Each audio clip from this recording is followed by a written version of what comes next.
నమస్తే TNT Telugu world కు స్వాగతం. నవగ్రహాలలో శుక్రుడు అనే గ్రహము శుక్రవారానికి అధిపతి. శుక్రుడు ధనాధిపతి, ధనాన్ని ఇచ్చేవాడు. శుక్రుడికి అధిష్టాన దేవత మహాలక్ష్మీదేవి.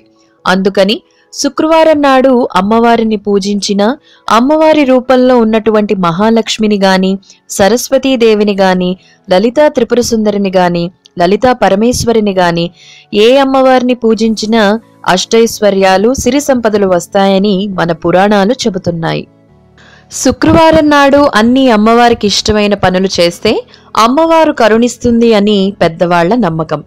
శుక్రవారం నాడు ఇల్లు పరిశుభ్రంగా ఉంచుకొని తలంటు పోసుకొని శరీరం మరియు ఇల్లు శుభ్రంగా ఉండేలా చూసుకోవాలి.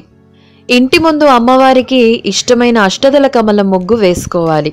ఈ ముగ్గు ఎందుకు వేసుకోవాలంటే అష్టదళ కమలం ముగ్గు అంటే సాక్షాత్తు విష్ణు స్వరూపమే. మహాలక్ష్మి విష్ణు హృదయంలో ఉంటుంది. విష్ణు హృదయం కమల స్వరూపం. అందుకే ఈ ముగ్గు వేసుకుంటే శుభం కలుగుతుంది. శుక్రవారం నాడు ఇంటి గుమ్మానికి పసుపు రాసి కుంకుమ బొట్లు పెట్టుకున్నా, తులసి కోటికి పసుపు రాసి కళ్యాణం బొట్టు పెట్టుకున్నా కూడా మహాలక్ష్మి ఇంట్లో కొలువై ఉంటుందని పెద్దవాళ్ల నమ్మకం. అది మనకి సాంప్రదాయంగా వస్తున్న ఆచారంగా కూడా మారింది. శుక్రవారం నాడు ఆడపిల్ల పుట్టినా, శుక్రవారం నాడు కొత్త బట్టలు కొనుక్కున్నా, శుక్రవారం నాడు బంగారం, వెండి కొనుక్కున్నా కూడా ఇల్లంతా సిరి సంపదలతో అక్షయమవుతుందని ఒక నమ్మకం. రోజు పూజ చేయని వారు కూడా శుక్రవారం నాడు పూజ చేస్తే చాలా మంచిది. శుక్రవారం అనగానే ఒక పండగలాగా ఉంటుంది. ఇల్లంతా శుభ్రం చేసుకొని ఎవరికి తోచిన విధంగా నైవేద్యాలు తయారు చేసుకొని అమ్మవారికి నివేదిస్తారు. తోచినంత వరకు అమ్మవారికి పూజ చేసుకొని స్తోత్రాలు చదువుతారు.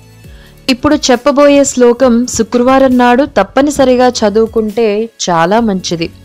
లక్ష్మీం క్షీర సముద్ర రాజతనయాం శ్రీరంగదామేశ్వరీం దాసీభూత సమస్త దేవ వనితాం లోకైక దీపాంకురాం శ్రీమన్మందకటాక్షలబ్ధ విభవత్ బ్రహ్మేంద్ర గంగాధరాం త్వాం త్రైలోక్య కుటుంబినీం సరసిజాం వందే ముకుంద ప్రియాం మాతర్నమామి కమలే కమలాయతాక్షి శ్రీ విష్ణుహృత్ కమలవాసిని విశ్వమాతః క్షీరోదజే కమల కోమల గర్భ గౌరీ లక్ష్మీ ప్రసీద సతతం నమతాం శరణ్యే.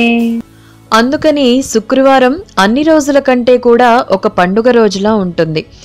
అమ్మవారిని కుంకుమతో పూజ చేస్తే కనుక రుణబాధలు తీరి విశేషమైన ఫలితాలు కలుగుతాయని శాస్త్ర ప్రమాణము. అమ్మవారిని ఎర్రటి పూలతో పూజ చేస్తే ధనధాన్యాలు కలుగుతాయి. అమ్మవారిని పసుపు పూలతో పూజ చేస్తే విద్య, జ్ఞానము, మానసిక వికాసము కలుగుతాయి. అమ్మవారిని తెల్లటి పూలతో పూజ చేస్తే ఇంటిల్లిపాది శాంతి సౌఖ్యములతో ఉంటారు. అమ్మవారిని నీలం పూలతో పూజ చేస్తే శనిగ్రహ దోషాలన్నీ తొలగిపోతాయి. కనకాంబరాలతో అమ్మవారిని పూజ చేస్తే బంగారు పుష్పాలతో చేసినంత ఫలితం.